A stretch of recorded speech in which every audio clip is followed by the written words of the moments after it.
Kumusta ka na kapatid? Feeling mo ba sobrang bigat na ng nararamdaman mo dahil sa dami ng problemang dumarating sa buhay mo? Yung bang halos hindi mo na alam kung ngingiti ka pa ba sa lahat ng nangyayari sa buhay mo? Yakap kapatid, ramdam kita. Sobrang bigat no? Ramdam ko yan nun. Pero pinaglabanan ko. Pero inisip ko pa rin, marami pang biyayang parating kahit maraming problema. Ramdam yung sakit, sobrang bigat, parang sunod-sunod. Pagkaayos mo ng isa, may bago na naman. Hanggang sa mapagod ka na at mapatanong, may saya pa ba talaga? Kung yan ang nararamdaman mo ngayon, hindi ka nag-iisa at hindi ka sira. Pero ito ang gusto kong malaman mo. Una, puno ka ng problema, pero hindi ibig sabihin wala ka ng pag-asa.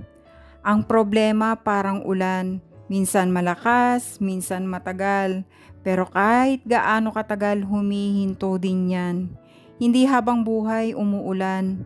Pangalawa, yung saya, hindi nawala, natabunan lang. Minsan akala natin wala na tayong saya kasi hindi na natin maramdaman. Pero nandyan pa rin yan. Nasa tawa ng anak mo, sa yakap ng nanay mo, sa kape sa umaga, sa kantang paborito mo. Maliliit lang pero nandyan. Pangatlo, hindi mo kailangang buhatin lahat mag-isa. Yung akala mong ako lang to, hindi totoo yun. May Diyos na nakatingin, may tao na willing makinig. Ang paghingi ng tulong hindi kahinaan, katapangan yun. Pag punong-puno ka na, gawin mo ito. Una, huminga ka muna. Inhale, exhale.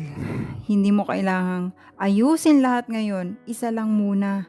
Pangalawa, iiyak mo kung kailangan. Ang luha hindi sign na mahina ka. Sign yan na matagal ka nang lumalaban.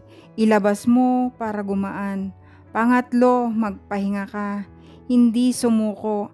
Ang pagtulog, ang pagtigil sandali, hindi pagtalikod. Kailangan mo lang mag-recharge para makalaban ulit bukas. Labas ka, makapagkwentuhan ka sa mga kaibigan mong pinagkakatiwalaan mo. Mag-open ka sa kanila. Malay mo, sa kanila may solusyon pala. Minsan yung mga mahal natin sa buhay ang nagiging daan ng Panginoon para sa ating mga problema. Pang-apat, ibulong mo kay Lord. Kahit simpleng, Lord, pagod na ako, tulong naman hirap na ako. Nakikinig siya, kahit hindi mo maramdaman, gumagalaw siya.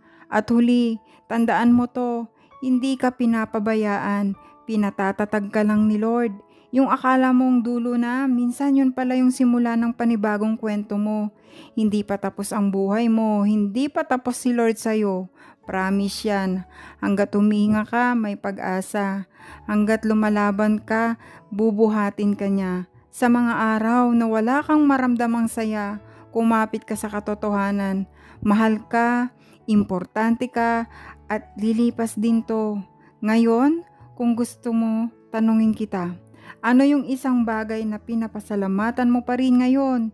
Kahit maliit lang, kahit nakain ka pa ako ngayon, kahit nakahinga pa ako ngayon, kahit minsan may utang pero nakakapagbayad, kahit na minsan kinakapos pero nandyan pa rin yung mga mahal natin sa buhay. Magsimula tayo dun. Isang hakbang lang, andito ako. Hindi mo kailangang mag-isa. Basta ang may papayo ko sa'yo, anumang problema ang dumating sa buhay mo, basta isuko mo lahat kay Lord at lagi kang magpasalamat, maging masaya ka man o malungkot. Dahil yun na ang daan para mas maging okay ang pakiramdam mo, para mas maakit mo yung biyayang para sa'yo. Kaya kapatid, ang masasabi ko lang sa'yo ay lagi kang magdasal at mag-thank you Lord palagi.